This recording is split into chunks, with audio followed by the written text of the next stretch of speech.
कहते हैं इंतहा हर चीज़ की बेकार होती है। हर एक चीज़ की कोई मियाद होती है, कोई मर्यादा होती है।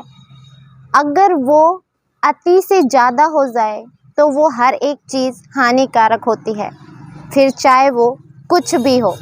लेकिन कहते हैं जब अति बढ़ती जाती है, बढ़ती जाती है, बढ़ती जाती है, तो एक कहावत कही जाती है कि पाप का घड़ा जब भर जाता है तो एक ना एक दिन फूट ही जाता है। ऐसा ही एक कहानी में होता है कि एक व्यक्ति इतना ज़्यादा दरिंदा होता है कि जो बचपन से लेकर बुढ़ापे तक यानी यौन अवस्था तक दरिंदगी करता रहता है और आखिर में जब लोगों की बर्दाश्त बाहर हो जाती है तो आखिर में उसका घड़ा भर जाता है। नमस्कार, आदाब, सत श्री अकाल। मैं ज्योति गौड़ और आज की जो सच्ची घटना मैं आपको सुनाने जा रही हूँ, ये सच्ची घटना है मध्य प्रदेश का एक जिला लगता है शिवपुरी, और शिवपुरी का ही एक थाना है तेंदुआ, और तेंदुआ थाने का ही एक गांव लगता है शामली का। अब इस जगह पर एक व्यक्ति था जिसका नाम था उत्तम, जो अपनी दादी के पास रहा करता था। उम्र थी 35 वर्ष। 35 वर्ष उसकी उम्र है, अपनी दादी के पास रहा करता है। दादी बुजुर्ग है, लगभग 60 से 65 साल उसकी उम्र रही होगी। अब जो दादी हैं वो अपने पोते के लिए खाना वाना वही बनाती हैं, अपने पोते का ध्यान रखती हैं, क्योंकि जो उनका पोता उत्तम है वो एक पैर से अपाहिज है, यानी घुटने से नीचे का उसका पैर है नहीं। अब वो इस वजह से ज़्यादा घूम फिर नहीं सकता, लेकिन वो फिर भी घूमना फिरना नहीं छोड़ता, मगर घर के काम काज में दिलचस्पी नहीं लेता। ऐसा ही एक वाकया था। बात थी 15 जनवरी की शाम की। 15 जनवरी की शाम को जो दादी हैं, घर में खाने के लिए आटा ख़त्म हो गया है, उसके लिए गेहूँ साफ़ करने हैं। गेहूँ साफ़ करने के लिए वो जाकर के जिस जगह पर गेहूँ रखे जाते हैं उसमें से गेहूँ निकालना शुरू करती है। अभी उन्होंने निकालना शुरू ही किया था, 1-2 डोंगे ही निकाले थे कि तभी उनके हाथों में ऐसा लगता है कि कुछ बाल जैसा आया। अब वो जैसे ही गेहूँ में दोबारा हाथ डालती है तो उन्हें फिर महसूस होता है। वो थोड़ा गेहूँ को सरकाती हैं। जैसे ही गेहूं को सरकाती हैं तो उनके होश गुम हो जाते हैं। उसमें एक बच्चे की मुंडी यानी सिर दिखाई देता है। वो जैसे ही उस बच्चे का सिर देखती हैं, एक जोर से चीख मारती हैं और चीख मार करके बेहोश होकर के गिर जाती हैं। अब बेहोश होकर जब वो गिरती हैं तो उस घर में उनके पोते उत्तम और दादी के अलावा कोई नहीं रहा करता था, मगर जो उसकी आवाज़ है वो बाहर तक चली जाती है। जैसे ही बाहर जाती है, जो घर परिवार के लोग थे वो अलग रहा करते थे, आसपास ही रहा करते थे। उन्हीं में से एक व्यक्ति दौड़ता हुआ दादी के पास आता है और दादी को देखता है। दादी बेहोश पड़ी है, उन पर पानी के छींटे लगाए जा रहे हैं, लेकिन तभी उसकी नज़र भी उसी चीज़ पर पड़ती है जिस चीज़ पर उसकी दादी देख करके चौंक गई थी। अब जैसे ही वो देखता है, उसे निकालता है, तो क्या देखता है कि ये उन्हीं के परिवार की एक 6 साल की बच्ची है जो 14 जनवरी की सुबह 10 बजे गायब हो गई थी। उन्हीं के परिवार की 6 वर्षीय बच्ची। अब गांव में हल्ला मच जाता है, लोग आसपास के लोग आ जाते हैं। जैसे ही लोग आते हैं तुरंत पुलिस को सूचना दे दी जाती है, और पुलिस को सूचना देते ही जब सब लोग बोलते हैं तो हर एक बच्चा, हर एक व्यक्ति सिर्फ एक ही चीज़ बोल रहा होता है कि इस घटना को करने वाला कोई और नहीं, उत्तम है। छोटे से छोटा बच्चा, बड़े से बड़ा बच्चा और बूढ़े से बूढ़ा व्यक्ति। पुलिस सोचती है कि अभी तो कातिल का पता भी नहीं चला, गुनाह करने वाले के बारे में कोई सबूत भी नहीं मिला, और ये सारे के सारे लोग इतने आराम से एक ही व्यक्ति का नाम, और वो भी इतने दृढ़ निश्चय से बता रहे हैं। आखिर ये मामला क्या है? अब पुलिस बच्ची को निकलवाती है, निकलवा करके पोस्टमार्टम के लिए भेज देती है। जब पोस्टमार्टम के लिए बच्ची को भेज दिया जाता है तो वहां पर पता चलता है कि बच्ची के साथ एक बार नहीं बल्कि कई बार गलत कार्य किया गया है।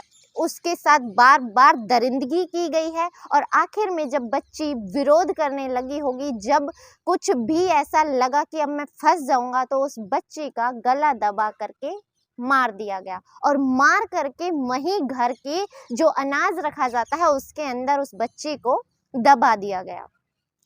अब घर आ जाते हैं। अब तब तक मीडिया वालों तक ये बातें पहुंच जाती हैं। पुलिस में ये केस दर्ज हो चुका था। पुलिस वालों को पता चलता है कि जो उत्तम है वो ज़्यादा दूर नहीं भाग सकता, क्योंकि उसका जो घुटने से नीचे नीचे का पैर है वो है ही नहीं। वो इतनी ज़्यादा दूर नहीं भाग सकता। अगर थोड़ी सी मशक्कत की जाएगी तो जो उत्तम है वो मिल जाएगा। आखिर 16 जनवरी को थोड़ी ही दूर पर पुलिस की थोड़ी सी मशक्कत के बाद उत्तम मिल जाता है। उसे गिरफ्तार कर लिया जाता है। गिरफ्तार करने के बाद उसे हिरासत में ले लिया जाता है। और हिरासत में लेने के बाद जब उससे पूछा जाता है तो वो अपने सारे गुनाह कबूल कर लेता है। वो बताता है कि हाँ, उसने उस बच्ची को उठा करके उसके साथ गलत कार्य किया। अब वो बताना शुरू करता है। वो बताता है कि 14 जनवरी को उनके यहाँ पे मकर संक्रांति का पास में ही एक गांव में मेला लगता है। मेले में सारे लोग मेला देखने के लिए गए हुए थे, लेकिन जो ये बच्ची है वो सो रही थी। घर वालों ने सोचा कुछ ही समय में तो हम वापस लौट आएंगे, इतने समय के लिए अगर बच्ची सो रही है तो उसे सोता रहने देते हैं, जल्दी जाएंगे जल्दी वापस आ जाएंगे। लेकिन इसी बीच वो बच्ची जाग जाती है। जाग करके जोर जोर से रोने लगती है। और रोने की आवाज़ कोई और नहीं सुनता बल्कि उसका चाचा उत्तम सुन लेता है। वो जाता है, उस बच्ची को अपने पास लाता है और ला करके उसके साथ दरिंदगी करता है। तब तक घर में कोई नहीं था, कोई आसपास नहीं था, क्योंकि घर में वो सिर्फ वो और दादी रहा करते थे। दादी उस वक्त कहीं गई हुई थी। पूरा दिन उसके साथ दरिंदगी करता है, रात में उसका मुंह बांध करके रखता है। 14 जनवरी का पूरा दिन, पूरी रात निकल जाती है। 15 जनवरी को भी वो उसके साथ यही कार्य करता है। दादी तक को घर में पता नहीं चलने देता। और आखिर जब 15 जनवरी की शाम को उसे लगता है कि अब वो फंस जाएगा, किसी ने देख लिया तो वो पकड़ा जाएगा, तो वो उसका गला दबा करके हत्या कर देता है। और हत्या करने के बाद अपने ही घर के अनाज में उस बच्ची को दबा देता है। दबाने के बाद वो वहाँ से भाग जाता है। लेकिन शाम को ही जब दादी अनाज साफ करने के लिए गेहूं निकालती है तो बच्ची को देख करके वो घबरा जाती है। अब मीडिया रिपोर्टर्स वहां आ जाते हैं। और 17 जनवरी को जब मीडिया वाले इस वारदात का खुलासा करने के लिए घर पर पहुंचते हैं तो दादी रोते रोते बताना शुरू करती है। जब उनसे पूछा जाता है कि जब ये मामला हुआ, किसी को नहीं पता था कि कैसे कत्ल हुआ, कैसे हुआ, तो भी हर एक शख्स, आपके परिवार का हो, आपके मोहल्ले का हो, आपके गांव का हो, एक बच्चा हो, बुजुर्ग हो, हर एक व्यक्ति के मुंह पर सिर्फ एक ही नाम था कि ये कार्य किसी और ने नहीं, उत्तम ने किया है। आखिर वो इतने ज़्यादा आत्मविश्वास से इस बात को कैसे कह रहे थे। अब जो दादी हैं वो रोते रोते मीडिया के सामने कहना शुरू करती हैं कि ये आज का वाकया नहीं है, ये वाकया हम आज से 30 साल से बर्दाश्त कर रहे हैं। वो बताना शुरू करती है कि जो उत्तम है, जब वो 5 वर्ष का था तब वो 5 वर्ष का ही रहा होगा। जब तक बच्चे के अंदर सिर्फ एक खेल की भावना होती है, तो गांव गली के बच्चे अगर कहीं से कुछ चीज़ ला रहे होते थे, टॉफ़ी, चॉकलेट, मूंगफली, गज्जक, जो भी ला रहे होते थे, वो उन्हें मारता था, उनसे चीज़ें छीनता था और खा जाता था। अब धीरे धीरे उसे मज़ा आने लगा, फ्री की चीज़ें मिलने लगी। अब उसकी जो हद थी वो बढ़ने लगी। अब वो औरों से भी छीनने लगा। अब वो दुकानों में घुसकर चोरी भी करने लगा। अब दुकान वाले सोचते थे कि बच्चा है, धीरे धीरे उसकी चीज़ों को वो ध्यान नहीं देते थे। उस पर ध्यान ना दे करके से छोटी मोटी शिकायतें घर पर किया करते थे। अब ऐसे ही दिन बीतने लगते हैं और वो बच्चा अब धीरे धीरे बड़ा होने लगता है। अभी वो महज 10 से 11 साल का रहा होगा। अब जैसे जैसे बच्चा बड़ा हो रहा है उसकी शक्तियाँ भी थोड़ी बढ़ना शुरू हो जाती हैं। अब वो बड़े लोगों से भी चीज़ें छीनना शुरू कर देता है। बड़े लोगों के साथ भी किसी को बटका काट लेता है, किसी के सर में पत्थर मार देता है, किसी को डंडी से मारता है। मतलब कि उसकी हदें अब बढ़ने लगती हैं और उससे लोगों को दुख देने में मज़ा आने लगता है। अब ये चीज़ें बढ़ती जाती हैं, समय के साथ वो 11 से 12 साल का हो जाता है। अभी महज़ वो 11 से 12 वर्ष का ही होगा, उसने गाँव की बहन बेटियों को छेड़ना शुरू कर दिया। वो चलती महिलाओं के साथ छेड़छाड़ करता था, उन्हें कहीं से भी छूता था, उनके कहीं पर भी काट लिया करता था। अब गाँव वालों में गुस्सा बढ़ने लगता है। गाँव वाले अब रोज़ जाकर के शिकायतें उसके भाई से और माँ-बाप से करते हैं। आखिर में जब भाई शादी हो जाती है भाई की, अब शादी होने के बाद वो अपनी ही भाभी के साथ भी दुर्व्यवहार करने लगता है। गाँव गली वाले रोज़ आकर शिकायतें कर रहे हैं। पति जो भाई है उसकी बीवी के साथ अभद्रता कर रहा है, तो आखिर भाई परेशान हो जाता है और कहता है कि मुझे ऐसे माहौल में नहीं रहना, कल को मेरे बच्चे होंगे उनके ऊपर क्या असर पड़ेगा। भाई भी घर छोड़ कर के चला जाता है और दूसरी जगह रहना शुरू कर देता है। अब जैसे-जैसे ये बच्चा बड़ा हो रहा है, इसकी हैवानियत बढ़ने लगती है। अब ये बहन बेटियों पर गंदी नज़र रखने लगता है, बहन बेटियों को छेड़ना शुरू कर देता है। तो मोहल्ले गली के लोग अब क्या करते हैं, अपनी बहन बेटियों को अकेला नहीं छोड़ते। कोई भी लड़की उसके सामने नहीं आती, आस-पास नहीं जाती, क्योंकि उसने बहुत सी महिलाओं के साथ जो बोल नहीं सकती थी, किसी से कह नहीं सकती थी, ऐसी महिलाओं के साथ उसने दरिंदगी भी की थी। साथ ही साथ जो बुजुर्ग महिलाएं हैं, जो कुछ कर नहीं सकती, हाथ पैर नहीं हिला सकती, ऐसी महिलाओं के साथ भी वो दरिंदगी करने लगा। अब उसकी हैवानियत दिन पे दिन बढ़ती जा रही थी, जिससे लोग अब बर्दाश्त नहीं कर पा रहे थे। अब आस-पास के लोग उससे कटने लगे। जब ये शिकायतें रोज़ आती हैं तो आखिर माँ-बाप परेशान हो जाते हैं और उसे उसी गाँव में छोड़कर हमेशा के लिए गाँव छोड़कर शहर में जाकर बस जाते हैं। अब उसको वो वहीं छोड़ जाते हैं। अब गाँव में सिर्फ बचती हैं तो उसकी दादी और वो लड़का, यानी जो उत्तम है वो।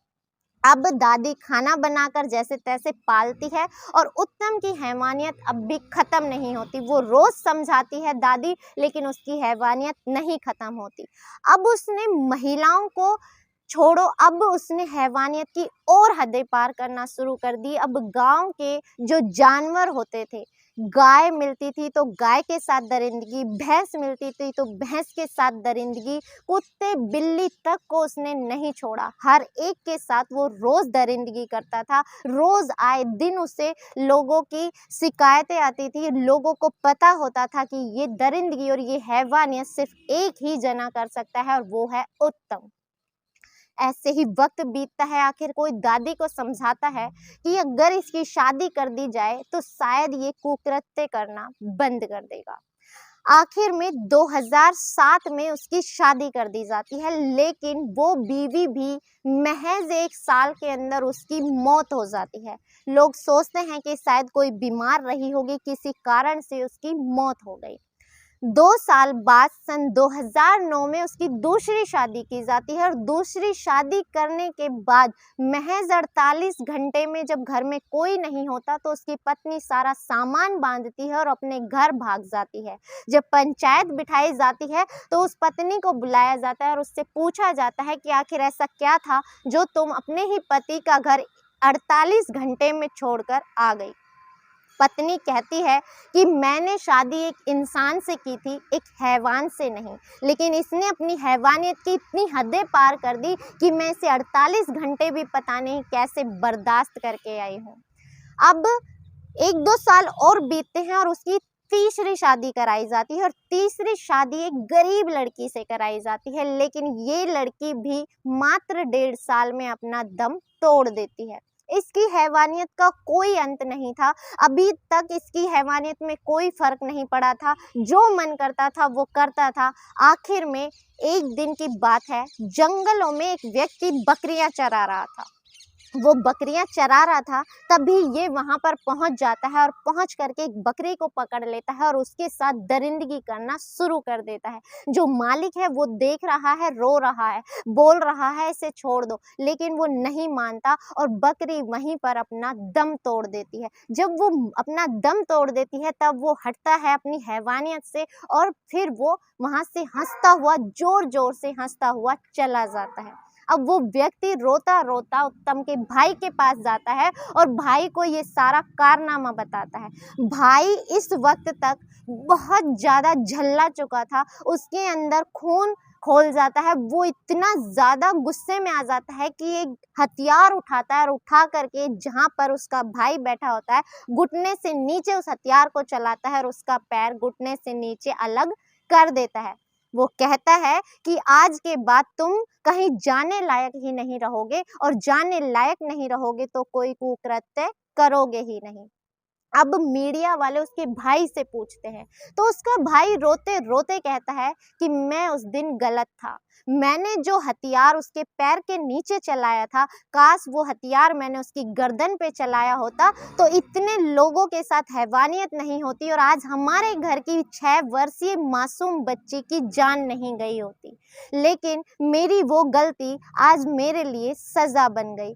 सब लोग इस चीज़ को सुनते हैं तो उनके रोंगटे खड़े हो जाते हैं, उसकी हैवानियत की हद पार हो जाती है। आखिर में पुलिस उसे गिरफ्तार करती है और हर एक की मांग यही थी कि जितना हो सके उतनी जल्दी इसे सज़ा सुनाई जाए और सज़ा सिर्फ एक होनी चाहिए कि इसे तब तक फांसी के फंदे पर लटका कर रखा जाए जब तक इस हैवान की जान ना निकल जाए। यहाँ तक कि दादी ने और भाई ने भी यही गुहार लगाई कि इसे फांसी पर लटका दिया जाए। दोस्तों, इस घटनाक्रम को सुनाने का उद्देश्य आपको दुखी करना, परेशान करना या आपकी भावनाओं को ठेस पहुंचाना नहीं है, बल्कि आपको सचेत करना है, जागृत करना है कि हैवानियत की भी एक हद होती है और बर्दाश्त करने वालों को भी एक हद मालूम होनी चाहिए। उन्हें इतना भी बर्दाश्त नहीं करना चाहिए कि उसकी तरह 30 वर्षों तक इंतज़ार किया जाए। काश उन्होंने पहले ही कोई कदम उठाया होता, पुलिस में सूचना दी होती तो शायद वो मासूम बच्ची आज जिंदा होती। इसी के साथ इजाज़त चाहूँगी, मिलते हैं अगली किसी सच्ची घटना के साथ। तब तक अपना ख्याल रखें, स्वस्थ रहें, सुरक्षित रहें। जय हिंद, जय भारत।